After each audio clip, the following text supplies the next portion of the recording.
దేవుని పరిశుద్ధ నామమునకు మహిమ కలుగునుగాక.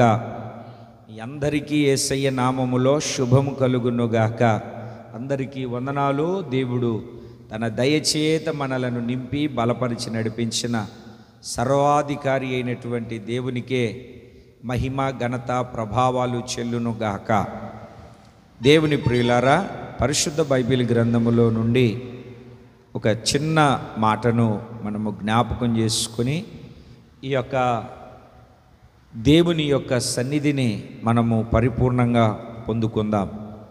పరిశుద్ధ బైబిల్ గ్రంథములో అపోస్తలుడైనటువంటి పౌలు గారు రోమియోలకు రాసిన రోమా పత్రిక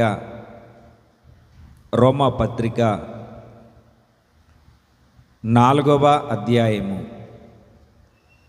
రోమా పత్రిక 4వ అధ్యాయము 21వ వాక్యాన్ని మనము చదివినప్పుడు దేవుణ్ణి మహిమపరిచి ఆయన వాగ్దానము చేసిన దానిని నెరవేర్చుటకు సమర్థుడని రూఢిగా విశ్వసించి విశ్వాసము వలన బలము నొందెను. విశ్వాసము వలన బలము పొందెను. విశ్వాసము వలన బలాన్ని పొందుకోగలిగారు. ఇంకా మనము దేవుని యొక్క వాక్యాన్ని జాగ్రత్తగా చదివినప్పుడు విశ్వాసము వలన అగ్ని బలాన్ని వాళ్ళు చల్లార్చారని, సింహాల నోళ్ళు మూశారని, ఆరిన నేలన అగాధములో నడిచి వెళ్ళారని సారాంశముతో మనము చాలా విషయాలు వినగలుగుతాము. ఈ రోజున దేవుని వాక్యాన్ని మనం చదివినప్పుడు ఈ మాట మన పితరుడైనటువంటి అబ్రహామును గురించి అపోస్తలుడైన పౌలు గారు రోమా సంఘానికి తెలియచెబుతూ ఉన్నటువంటి మాట. ఆ మాట ఏమిటి అంటే, విశ్వాసము వలన బలము పొందెను. బలహీనుడు కాలేదు.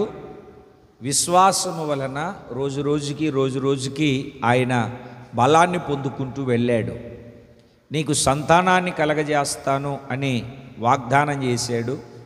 ఆ వాగ్దానాన్ని పొందుకోవడానికి, ఆ వాగ్దానాన్ని అనుభవించడానికి, వాగ్దానము చేత మనము నింపబడడానికి, వాగ్దానము చేత నడిపించబడడానికి ఏమయ్యాడు అంటే విశ్వాసము ద్వారా బలాన్ని పొందుకున్నాడు తప్ప బలహీనుడు కాలేదు. చేయబడినటువంటి వాగ్దానాలు సంవత్సరాలు గడిచాయి. మన విశ్వాస యాత్రలో చాలామంది జీవితంలో, చాలామంది వ్యక్తిగత అనుభవాలలో దేవుడు ఏదైనా కార్యం చేయలేదు అని అంటే సనుక్కుంటూ ఉంటారు, గొనుక్కుంటూ ఉంటారు, బలహీనపరచబడుతూ ఉంటారు. అయితే జీవము కలిగినటువంటి దేవుని యొక్క సన్నిధిలో చేరి ఉన్నటువంటి మనమందరము ఆయన ఉన్నతమైనటువంటి కృపచేత నడిపించబడినట్లుగా విశ్వాసము ద్వారా బలము పొందుకొనవలసినటువంటి వారమై ఉన్నాము. బలము చేత మనము నింపబడాలి. మనము బలహీనులము కాకూడదు. ఈ నెల వాగ్దానము కూడా అదే. కాగా మీరు బలహీనులు కాక ధైర్యము వహించుడి, మీ కార్యము సఫలమగును అని దేవుడు మనందరితో మాట్లాడుతూ వచ్చాడు. విశ్వాసము వలన మనము బలము పొందుకుంటే విశ్వాసము ద్వారా ఎన్నో ఆశీర్వాదాలు పరిశుద్ధ బైబిల్ గ్రంథములో మనము నేర్చుకోగలుగుతాము. ఈ రోజున మనకున్నటువంటి ప్రతి బలహీనతలో నుండి, మనకున్నటువంటి ప్రతి విధమైనటువంటి బలహీనతలో నుండి దేవుడు మనలను విడిపించి, మనలను స్థిరపరచి శాశ్వతమైనటువంటి ఆయన రాకడకు రాజ్యానికి ప్రభువు మనలను సిద్ధపరుస్తాడు. అందుకే ఆ పునాదులు కలిగినటువంటి పట్టణము కోసం ఎదురు చూసిన అబ్రహామును గురించి ఆయన మాట్లాడుతూ ఉన్నటువంటి మాట, మృతతుల్యమైనటువంటి స్థితిలో నుండి, మృతతుల్యమైనటువంటి పరిస్థితిలో నుండి నాకు బిడ్డలను ఇవ్వడానికి శక్తి కలిగినటువంటి వాడు అని ఈ యొక్క వాక్యము, ఈ యొక్క అధ్యాయంలో శారా కూడా నమ్మినట్టుగా విశ్వసించినట్టుగా మన వాక్యపు లేఖనాలను చదవగలుగుతాము, వినగలుగుతాము, గ్రహించగలుగుతాము. అయితే ఈ రాత్రి దేవుని యొక్క ఉన్నతమైనటువంటి మాట, మనందరితో మాట్లాడుతున్న మాట విశ్వాసము. ఆ వాక్యాన్ని మనము మరలా జాగ్రత్తగా గమనించినప్పుడు, గ్రహించినప్పుడు అద్భుతమైనటువంటి మాట చెప్తాడు ఆయన. అవిశ్వాసము వలన దేవుని వాగ్దానమును గూర్చి సందేహింపక దేవుని మహిమపరుస్తూ ఆయన వాగ్దానము చేసిన దానిని నెరవేర్చుటకు సమర్థుడు. ఇక్కడ మనం విశ్వాసము ద్వారా బలం పొందుకోవాలి అంటే, విశ్వాసము ద్వారా బలమును మనం అనుభవించాలి అని అంటే, ముందు ఆయన ఎవరు అని మనము నమ్మాలి, ఎవరు అని విశ్వసించాలి. ఆయన ఎవరు అని అంటే, వాగ్దానము చేశాడు, చేసిన వాగ్దానాన్ని నెరవేర్చుటకు సమర్థుడు. ఇప్పుడు మనకు ఏదైనా కావాలనుకోండి, ఏదైనా అవసరం అనుకోండి, ఏదైనా అక్కర అనుకోండి, ఎవరిని అడుగుతాం మనం? దాన్ని ఇచ్చే సమర్థులను అడుగుతామా? ఇవ్వకుండా ఎగతాళి చేసే వాళ్ళని అడుగుతామా? ఇవ్వగలగడానికి సమర్థుడైనటువంటి వాళ్ళని అడుగుతాం. వీళ్ళని అడిగితే ఏం ప్రయోజనము లేదు అని అనుకుంటే అడుగుతామా? అడగం. పోనీ అడుక్కు తినే వాళ్ళను, అమ్మా నాకు కొంచెం ఏదన్నా ఉంటే పెట్టు తల్లి, 4 రోజులైంది తినలేదని అడుక్కునేవాడిని అడుగుతామా? ఒరే బాబు నేను చాలా ఇబ్బందుల్లో ఉన్నాను, నాకు చేయమని. ఎవరిని అడుగుతాము అని అంటే, మనము అడిగింది ఎవరు ఇవ్వగలుగుతారో, మనము అడిగింది ఎవరు ఇస్తారో, మనము అడిగింది ఎవరు ఇవ్వగలుగుతారో వాళ్ళను మనం అడగగలుగుతాము. మనం అడిగింది నెరవేర్చగలిగినటువంటి వాళ్ళను మనము అడగగలుగుతాము. అదే వాక్యపు లేఖనం, వాగ్దానం మనకు సెలవిస్తుంది. ఆయన వాగ్దానమును నెరవేర్చుటకు సమర్థుడు అని మొదట నమ్మాలి, మొదట మనము హృదయంలో నిశ్చయించుకోవాలి. ఆయన ఎవరో మనము గుర్తుపట్టాలి. అప్పుడు మన జీవితంలో విశ్వాసము ద్వారా మనము బలము పొందుకొని ప్రతి బలహీనతను జయించుకొని ఒక జయ జీవితాన్ని మనం పొందుకోగలుగుతాము. విశ్వాసము మనల్ని ఏం చేస్తుంది అని అంటే, బలము పొందుకునేటట్టుగా చేస్తుంది, దేవుని కార్యాలు అనుభవించేటట్లుగా చేస్తుంది, దేవుని కార్యాలు రుచి చూసి దేవుని కార్యాలు పొందుకునేటట్లుగా చేయగలుగుతుంది విశ్వాసము. అందుకే దేవుని యొక్క వాక్యాన్ని మనం చదువుతూ ఉన్నప్పుడు, గత వాగ్దాన కూడికలు కూడా నేను చెప్పాను, విశ్వాసము ద్వారానే సమస్త కార్యాలను మనం పొందుకోగలుగుతాము. ఆయన బాగు చేయుటకు ముందు ఆయన ముట్టిన, ఆయన చేతులుంచిన ఒకే ఒక మాట మాట్లాడతాడు, నీ విశ్వాసము నిన్ను బాగు చేసింది, నీ విశ్వాసము నిన్ను స్వస్థపరిచింది, నీ విశ్వాసము నిన్ను ఆరోగ్యము కలగజేసింది, సమాధానము గలదానవై వెళ్ళుము, బాగుపడుము, నీ కుమార్తె స్వస్థపడింది, నీ దాసుడు స్వస్థపడ్డాడు. ఇట్లాగా అనేకమైనటువంటి విషయాలు విశ్వాసము ద్వారా మనం పొందుకోగలుగుతాము.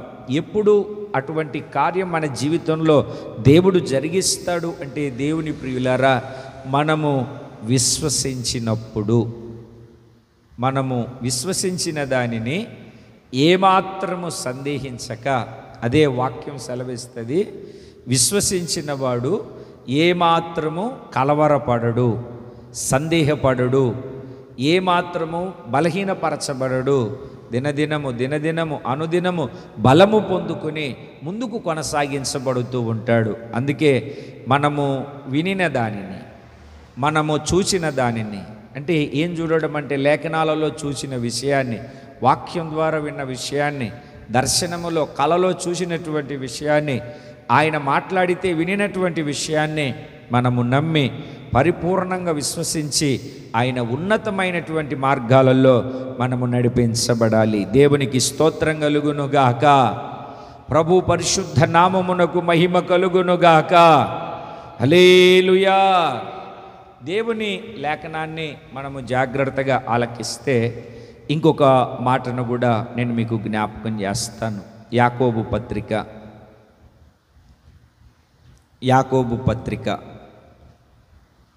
2వ అధ్యాయము. యాకోబు పత్రిక 2వ అధ్యాయము మొదటి వాక్యాన్ని చదువుతూ ఉన్నప్పుడు, నా సహోదరులారా, మహిమా స్వరూపియగు మన ప్రభు అయిన యేసుక్రీస్తును గూర్చిన విశ్వాస విషయంలో మోమాటము గలవారై ఉండకుడి.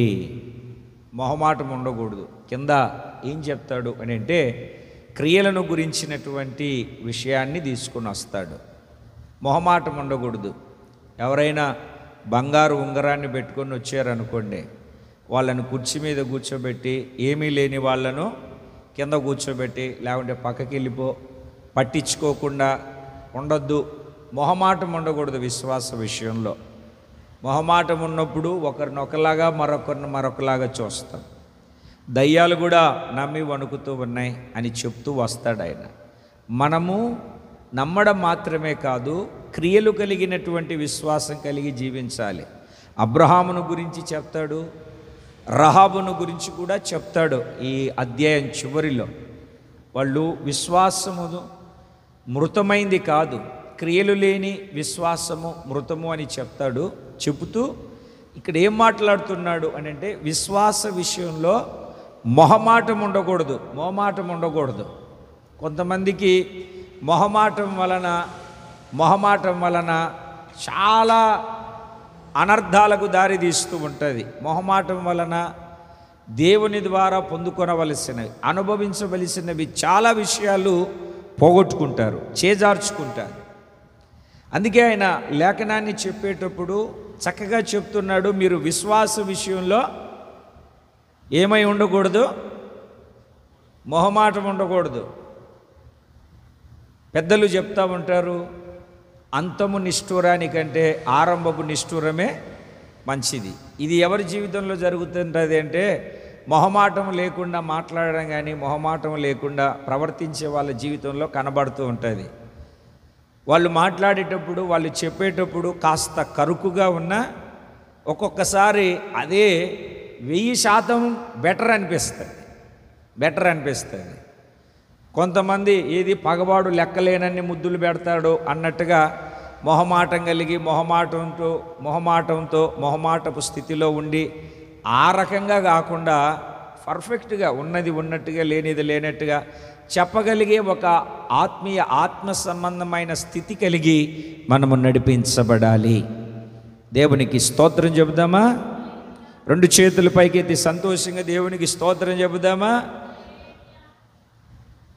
హైదరాబాదులో లేదా ఒక సిటీ అనుకోండి, ఆ యొక్క బస్సు ఎక్కాడు ఒక అతను, దగ్గర 60 సంవత్సరాల దగ్గర వయస్సు ఉంటుంది, ముసలాయన. నిలబడుకోలేడు కదా పాపం, లేడీస్ సీట్లో కూర్చున్నాడు. సిటీలో లేడీస్ సీట్లో కూర్చుంటే లేపేస్తారు కదా మొహమాటం లేకుండా. హైదరాబాద్కి వెళ్తే మనం లేడీస్ సీట్లో కూర్చున్నాం అనుకోండి, మొహమాటం లేకుండా లేచిపోమంట. పాపం ఆయన కూర్చున్నాడు. నెక్స్ట్ స్టేజ్ వచ్చింది. మన ఇండియాలో ఉన్నటువంటి మంచి పని ఏమిటి అని అంటే, బస్సు దిగకుండానే ఎక్కుతూ ఉంటారు. దిగనవసరం లేదు, ట్రైన్ కానీ బస్సు కానీ ముందు ఎక్కేస్తారు. అట్లాగనే అందరూ బస్సు ఎక్కారు, ఒకరి మీద అంతా నిలబడుకున్నారు ఫుల్గా. ఒక 20 సంవత్సరాల వయసు కలిగినటువంటి అమ్మాయి కూడా ఎక్కింది.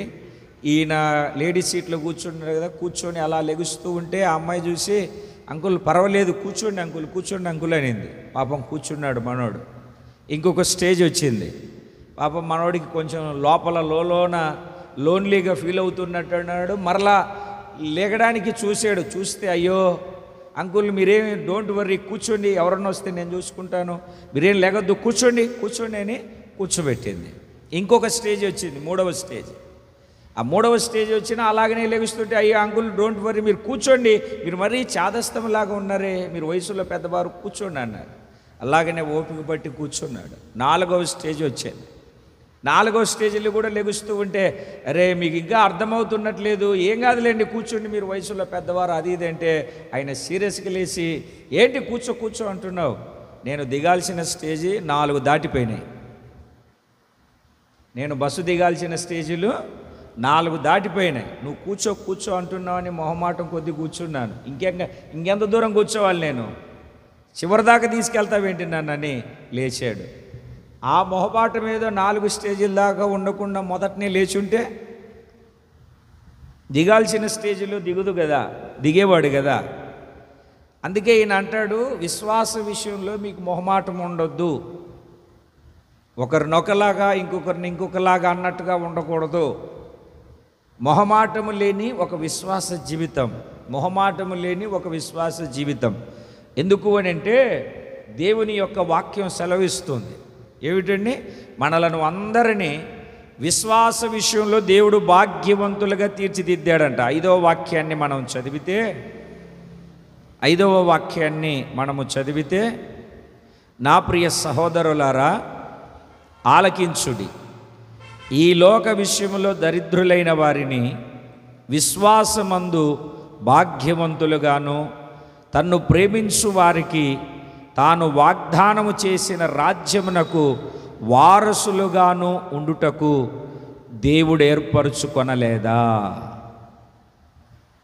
విశ్వాసమందు భాగ్యవంతులుగాను ఆయన రాజ్యానికి మనలను వాగ్దానము చేయబడినటువంటి రాజ్యానికి వారసులుగా ఉండడానికి దేవుడు మనల్ని ఏర్పరచుకున్నాడు. దేవునికి తేడా లేదు, భేదము లేదు. మనకే తేడా, భేదము ఇవన్నీ ఉన్నాయి. అందుకే జీవము కలిగినటువంటి దేవుడు మరలా ఒక్కసారి మనల్ని తట్టి మాట్లాడుతూ ఉన్నాడు. విశ్వాస విషయంలో మొహమాటము కలిగినటువంటి వారమై ఉండక, మొహమాటము కలిగినటువంటి వారిగా మార్చబడక, జీవము కలిగినటువంటి దేవుని సన్నిధిలో పరిపూర్ణమైనటువంటి విశ్వాసము కలిగి మనము ముందుకు కొనసాగించబడదాము. 2 చేతులు పైకెత్తి సంతోషంగా దేవునికి స్తోత్రం చెబుదామా? హల్లెలూయా. విశ్వాసము వలన దేవుడు విశ్వాసము వలన మనము బలవంతులుగా మార్చబడాలి. మొహమాటము లేని విశ్వాసము కలిగినటువంటి వారమై సాగాలి. మన ఆధ్యాత్మికమైనటువంటి జీవితంలో మొహమాటము లేని విశ్వాసము కలిగి జీవించాలి. ఎందుకు అని అంటే మనలను విశ్వాస విషయంలో దేవుడు భాగ్యవంతులుగా తీర్చిదిద్దాడు. మనలందరినీ, ధనవంతులైనా దరిద్రులైనా, ఉన్నవారినైనా లేనివారినైనా, విశ్వాస విషయంలో మనము అందరము సమానులమే. అందుకే మన విశ్వాసము మొహమాటము లేనిదై విశ్వాసము ద్వారా బలము పొందుకొని క్రియలు కలిగినటువంటి విశ్వాసముతో ముందుకు నడిపించబడి దేవుని యొక్క నిత్యరాజ్యానికి వారసులంగా మార్చబడదాం. అందరూ మోకరించండి, ప్రార్థన చేసుకుందాం. నిశ్చయముగా జీవము కలిగినటువంటి దేవుడు ఈ ప్రార్థన ద్వారా మన జీవితంలో ఉన్నతమైనటువంటి కార్యాలు జరిగించబోతూ ఉన్నాడు. విశ్వాస విషయంలో మనము ఉండవలసినటువంటి రీతిగా ఉండి పొందుకొనవలసినటువంటి కార్యాలు పొందుకుందాం.